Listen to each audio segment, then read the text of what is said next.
Thank you, ladies and gentlemen. We are now ready to continue with the agenda for this morning.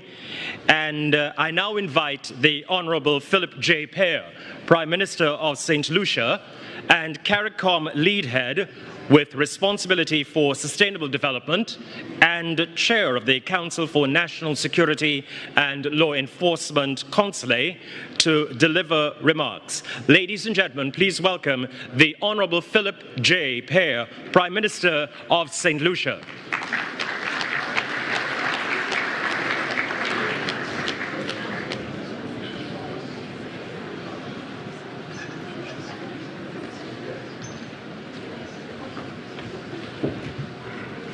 Thank you very much.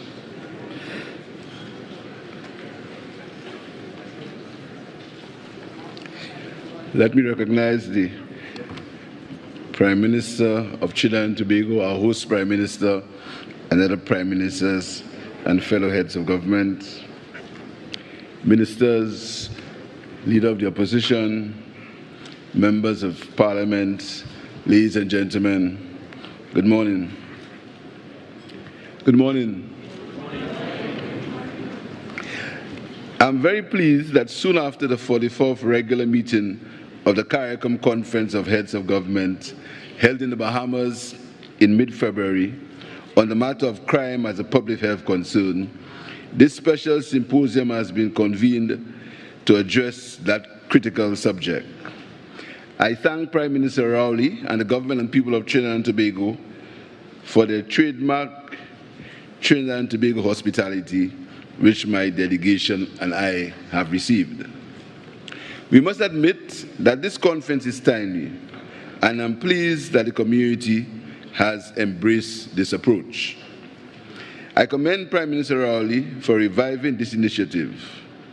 In 2009, the Ambassador of St. Kitts and Nevis to Washington and the OAS, Ambassador C. Williams, whom I note is represented at one of our panels, delivered a comprehensive presentation to a caucus of CARICOM Ministers of Health entitled Violence Prevention, a CARICOM Public Health Imperative. He addressed the public health considerations of youth violence and the need to adopt an integrated multisectoral approach to this challenge with leadership from the health sector. Further, a 2017 IADB study on the crime and violence situation in the region also recommended that approach. The IADB report team stated, the CARICOM doesn't have a crime problem, it has a violence problem. While the study stated that gangs are greatly responsible for crime and violence in the Caribbean, it went on to say that violence is believed to begin in the home. The authors of the report were surprised by the magnitude of violence in the region and pointed out that this helped perpetuate the problem. The report asserted that Caribbean governments had not found the right balance between prevention and control of violence and urged them to replicate successful violence prevention programs from other countries. Our own recent experience in St. Lucia also demands that we quickly explore new approaches to the problem of violence crime in our country. Our homicide rate jumped from a total of 30 in 2016 to 60 in 2017 to 74 in 2021, 76 in 2022, and to date 27 for 2023. The latest figure means that we are currently averaging 2 homicides per week. There must be a halt to this. The majority of these homicides have been firearm-related and have involved young people, both as victims and perpetrators. The fact that the majority of these murders is concentrated in one area is no source of comfort.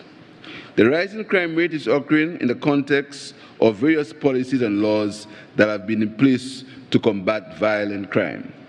Our criminal code is bolstered by laws such as the Anti-Gang Act, which prohibits gangs and gang-related activity and provides for aggravated circumstances justifying severe sentences in instances where the convicted person is a police officer or gang leader. The Firearms Act addresses the carrying and use of firearms and ammunition, as well as the illicit manufacturing of and trafficking in firearms, ammunition, and explosives. And amendments to the Act last year imposed much stiffer penalties for its contraventions. Related legislation, including the Money Laundering Prevention Act and the Proceeds of Crime Act, further disincentivize crime by providing for the forfeiture of confiscation of the proceeds of specified crime. On March 26, 2023, we passed legislation to extend police powers by the Suppression of Escalated Crime Police Powers Act. Of course, we urge the police to observe the human rights of citizens and follow only legal methods. Mr. Chairman, colleagues, I believe it would be common knowledge to all of us in this room that in early March this year, St. Lucia requested the support of the RSS to quell an escalating crime situation in the southern part of the country. I want to take this opportunity to thank the RSS member states for quickly responding to our call for assistance. The scale and barbarity of the violence that occurred in that town over one weekend is unparalleled in our country's history. What is particularly concerning about the situation is that while the homicides were gang-related, the perpetrators were seemingly targeted family members of the perceived foes, raising their criminality to a new and different level. The situation calls for more than a law enforcement response, but one that is comprehensive and multidimensional, that will seek to find and eradicate the roots of this cancerous violence.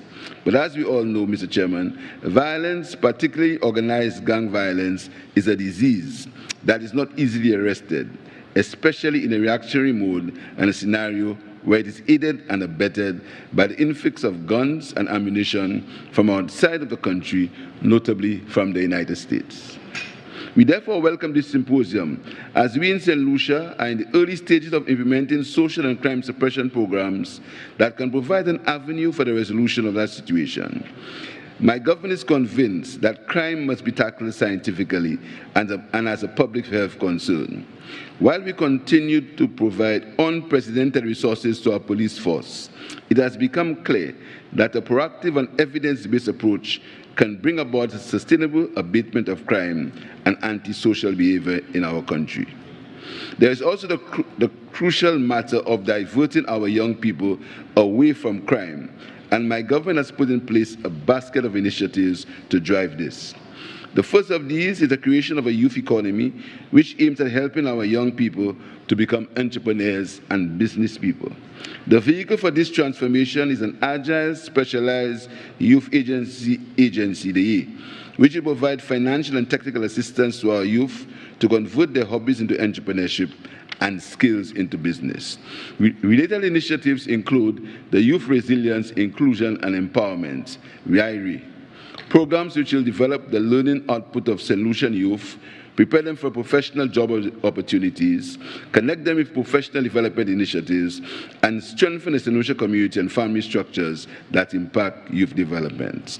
The JEPSIT project, Generation of Employment and Private Sector Development Program, is a PPP funded by the European Union to address youth unemployment by providing technical vocational education.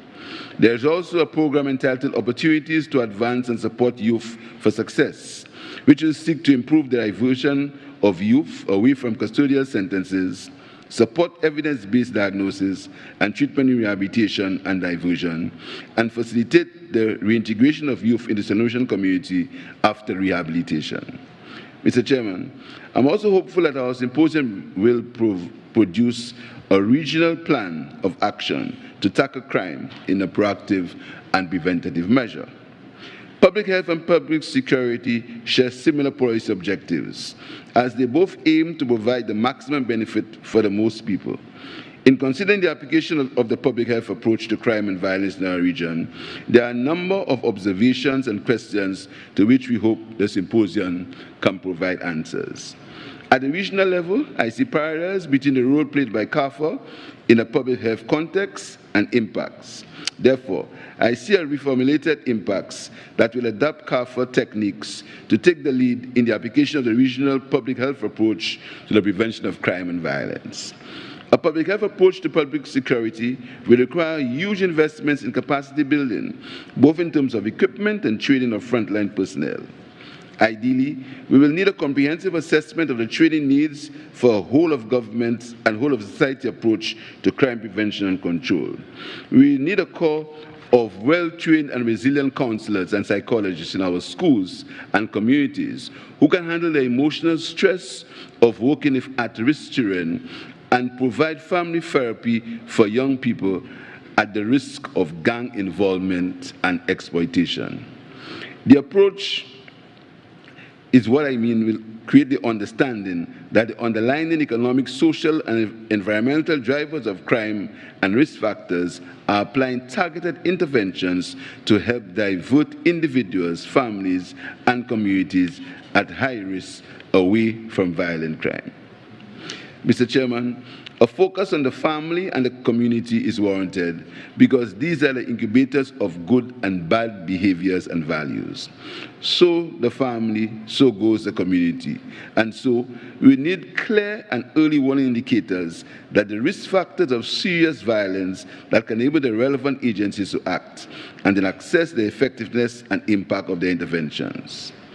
Over the past decades, we have seen a steady decline in the traditional structure and function of the average family in our region.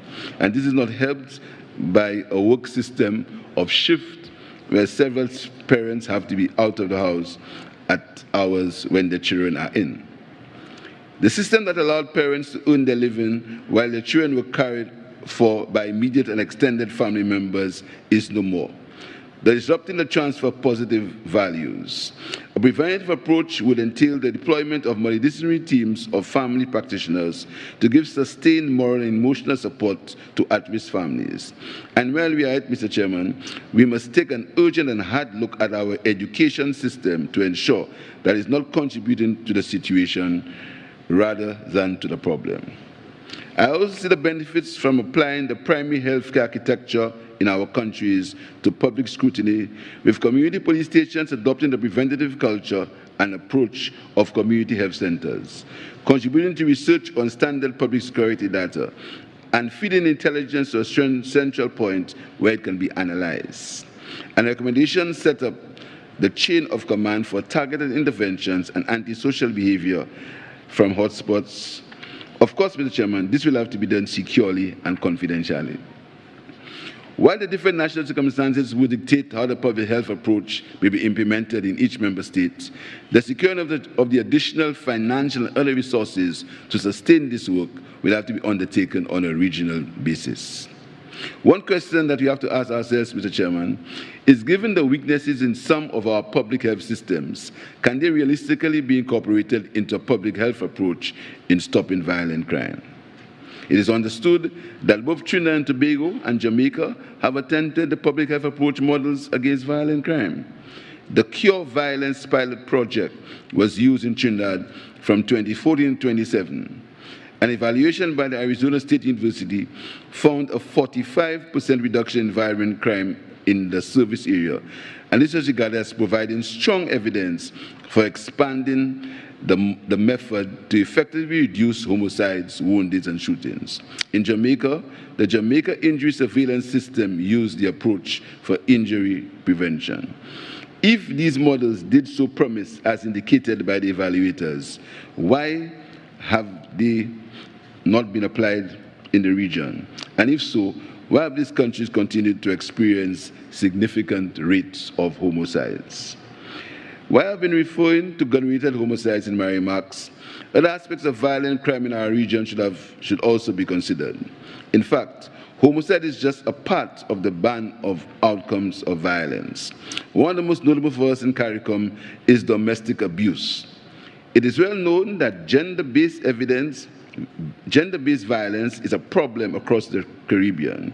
A recent survey of 5 CARICOM member states revealed that 27 to 40% of women reported to have experienced violence from their partners, and various national studies have shown that there are links between the development of violent traits among youth and their growing up in an environment of domestic abuse.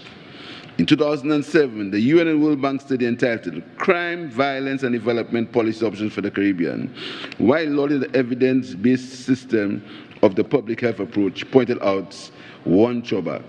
The one disadvantage of this approach is that in many of its most important interventions, such as programs to reduce unintended pregnancies, and to promote early childhood development and parental training, many have payoffs in terms of reduced violence only after some time has passed, end of quotes.